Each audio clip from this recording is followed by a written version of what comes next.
Hi guys! Welcome back ulit sa aking kusina at ngayon nga ay isa na namang summer pang negosyo recipe ang isi-share ko sa inyo.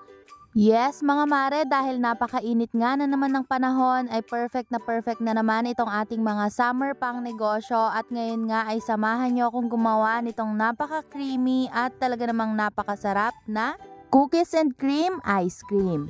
At kung naghahanap ka nga mare ng pangnegosyo recipe na madaling gawin, hindi matrabaho at higit sa lahat napakabenta mga mare, perfect nga itong ating cookies and cream ice cream.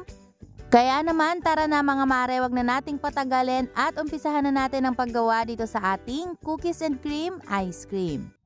At eto na nga mga mare yung mga kakailanganin nating mga ingredients. So gagamit po tayo dito ng 1 can ng condensed milk at 2 can nitong ating creme densada. So bale itong mga gagamitin ko mga mare ay chilled overnight.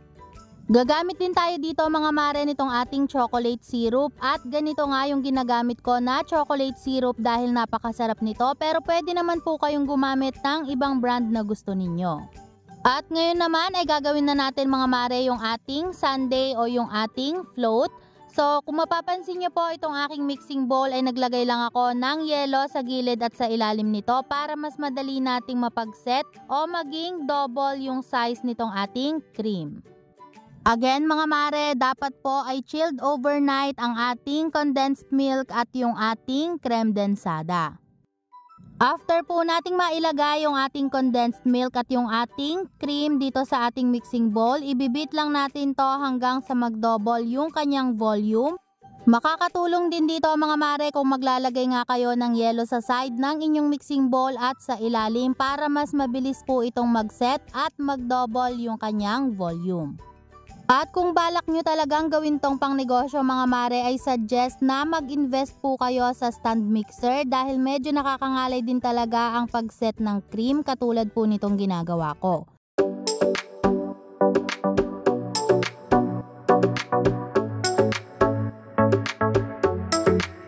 At pagkatapos nga lang ng ilang minuto mga mare, ayan nga at nag-double na yung size o volume nitong ating cream. So tuloy pa rin natin yung ibibit mga mare hanggang sa tuluyan ng mag-set.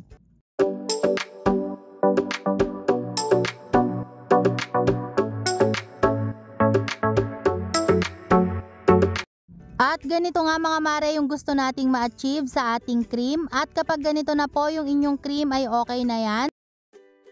At eto nga mga mare, at kinalahati ko lang yung ating cream. Bali yung kalahati nito ay ibang flavor yung paggagamitan ko and itong kalahati naman ay ang gagawin kong cookies and cream.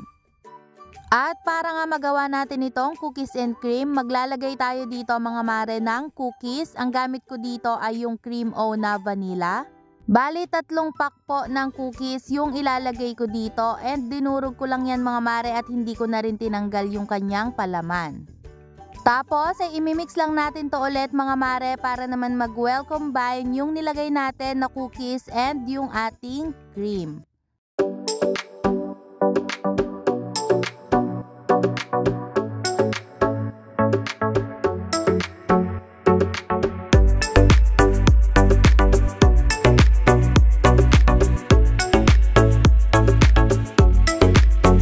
At kung sa tingin nyo po ay nag-well combine na yung ating cream and yung ating cookies, pwede na natin yang iset aside.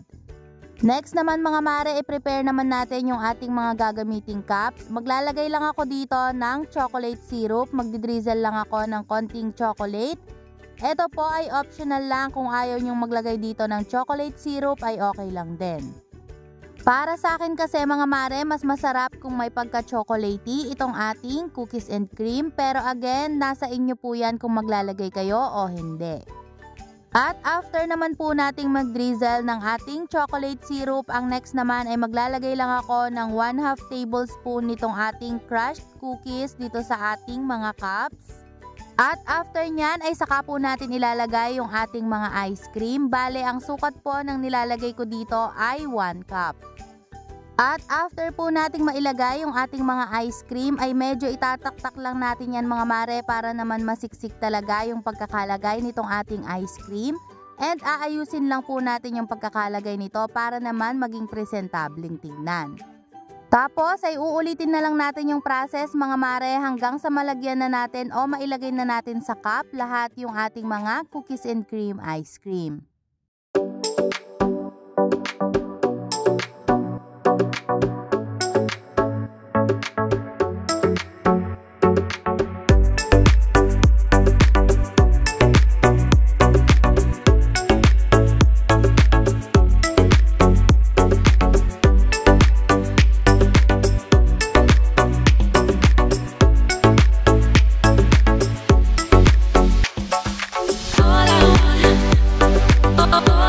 At eto nga mga mare, after nating mailagay sa cup yung ating mga ice cream ay aayusin lang natin yung pagkakalagay nito.